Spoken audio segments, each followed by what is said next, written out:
शहर के पुराने इंजीनियरिंग कॉलेज के पीछे एक शांत सा कोना था, जहां एक जर्जर और धूल से भरी वर्कशॉप खड़ी थी। इसी वर्कशॉप में राघव और स्नेहा अक्सर मिलते थे। दोनों इंजीनियरिंग के छात्र थे और दोनों का सपना एक जैसा था, एक दिन ऐसी शानदार संरचनाएं डिजाइन करना जिन्हें दुनिया याद रखे। लेकिन पिछले कुछ महीनों से उनकी मेहनत बार बार टूट रही थी, ठीक वैसे ही जैसे उनके छोटे छोटे लकड़ी के मॉडल ब्रिज। हर बार लगता कि डिजाइन सही है, पर जोड़ते समय कुछ न कुछ गलत हो जाता। हर टूटते मॉडल के साथ उनका आत्मविश्वास भी कमजोर होता जा रहा था। राघव, जो हमेशा आत्मविश्वास से भरा रहता था, अब हर असफलता के बाद चुप हो जाता। स्नेहा, जिसकी आंखों में कभी उम्मीद चमकती थी, अब थकी और निराश दिखाई देती। उस शाम वर्कशॉप की धूल भरी मेज पर उनका 5वां मॉडल ब्रिज टूटकर बिखरा पड़ा था।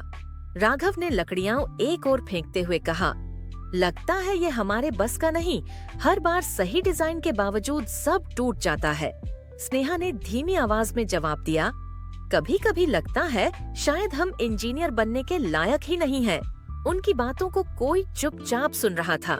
वर्कशॉप के दरवाजे पर खड़े थे श्री विराज मित्तल, सफेद बाल, झुर्रियों से भरा चेहरा और आंखों में वर्षों का अनुभव। वे कॉलेज के पुराने पूर्व छात्र और अब सेवानिवृत्त आर्किटेक्ट थे। अंदर आते हुए उन्होंने कहा, हर पुल केवल डिजाइन से नहीं, धैर्य से भी बनता है। दोनों चौंक गए। सर, आप कौन हैं? राघव ने पूछा। विराज मित्तल, वे मुस्कुराए। कभी मैंने भी यहीं खड़े होकर कई मॉडल बनाए थे, बहुत टूटे, लेकिन सबसे ज्यादा वही सिखाते हैं। उन्होंने पास रखी टूटी लकड़ी उठाकर देखी और बोले, कोशिश अच्छी है, पर आधा पुल बनाकर हार मान लेना इंजीनियरों की आदत नहीं होनी चाहिए। फिर उन्होंने वर्कशॉप के एक कोने में रखा धूल से ढका आधा बना पुल दिखाया। ये मेरा अधूरा सपना है। मैंने इसे पूरा नहीं किया क्योंकि मैंने खुद पर भरोसा खो दिया था। कुछ पल की चुप्पी के बाद उन्होंने कहा, तुम दोनों इसे पूरा करोगे। जब ये पुल पूरा होगा, तुम्हें खुद पर भरोसा वापस मिल जाएगा। राघव और स्नेहा ने एक दूसरे को देखा। भीतर कहीं उम्मीद की छोटी सी चिंगारी जल उठी। अगली सुबह वे जल्दी वर्कशॉप पहुंचे। विराज पहले से मौजूद थे। उन्होंने काम बांट दिया। स्नेहा माप लेगी और राघव सपोर्ट जोड़ने का काम करेगा। शुरुआत में दोनों के हाथ कांपते रहे, पर धीरे धीरे वे अपने काम में डूब गए। दूसरे दिन एक महत्वपूर्ण सपोर्ट जोड़ते समय लकड़ी फिर टूट गई। राघव झुंझला गया। हर बार यही होता है। विराज शांत रहे। उन्होंने कहा, यह लकड़ी की गलती नहीं, पकड़ की गलती है। इंजीनियरिंग ताकत नहीं, संतुलन मांगती है। उनकी सलाह पर राघव ने दोबारा कोशिश की और इस बार लकड़ी मजबूती से जुड़ गई।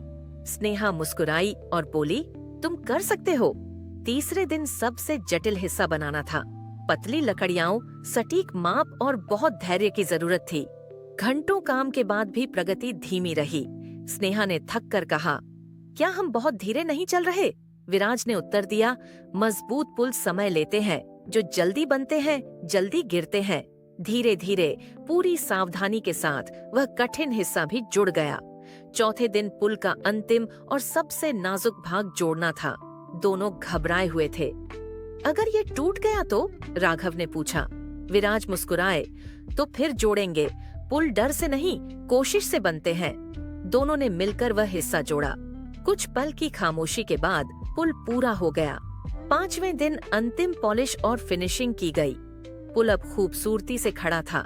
विराज ने कहा, तुमने सिर्फ पुल नहीं बनाया, तुमने अपने डर को पार किया है। कुछ दिनों बाद कॉलेज की प्रदर्शनी में वह पुल रखा गया।